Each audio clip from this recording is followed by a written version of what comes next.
Right, all support to Dr. Baker. All support to Dr. Baker! Thank you, Dr. Almeida. We will have now Dr. Michael Bérubé, member of Coalition for a Just University and American Association of University Professors. Please, Dr. Bérubé. Thank you.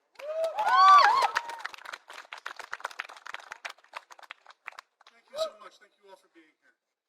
I've not spoken at one of these things before. I was not here at the August rally. What the hell am I doing here, you women? Let me tell you, in fact, Oliver Baker is in my department, in the English department, and I, before August, didn't know him well because of the pandemic. I'd met him maybe once. So, this is what I will tell you. I am a former chair of the University Faculty Senate.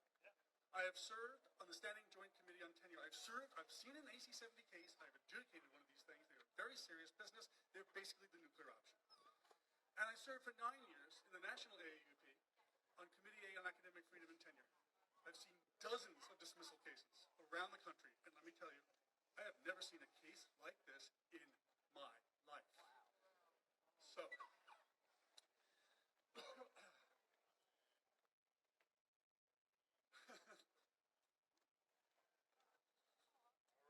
yeah, I should have written out the remarks, but here. I really still can't get over that. I still think this thing should have been over on November 8th.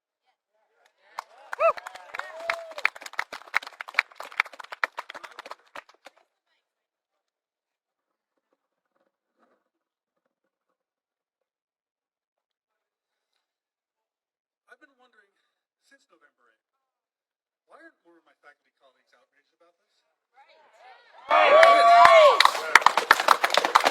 When I say I've never seen a case like this before in my life, I mean specifically, I've never seen a case where a professor is acquitted in a court of law and then brought up on disciplinary charges anyway.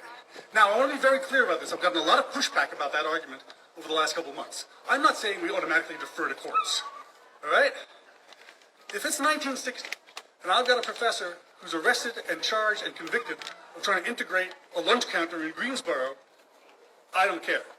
That's not a legitimate court decision. No university should listen to that.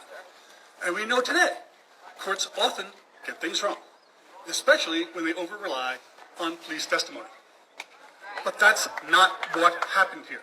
Oliver Baker was not wrongfully convicted, he was rightfully acquitted.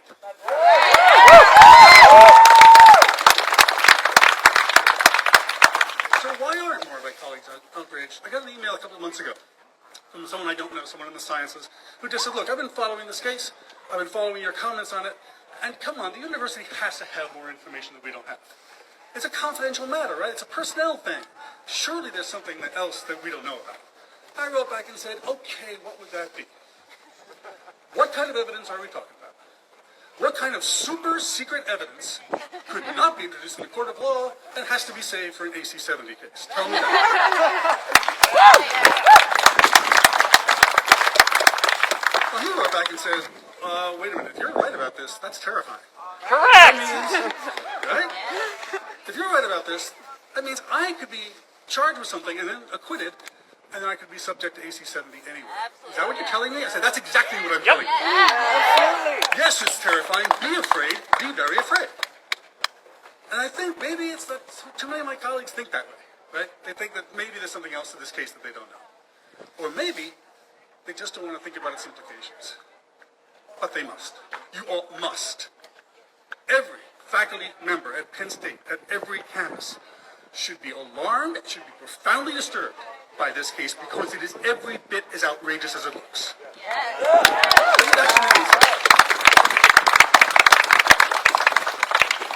And so that's why I'm here. Oliver Baker, I still don't know you as a lawyer. Wherever you are, I stand with you. These students stand with you. Every single faculty member of this institution should stand with you.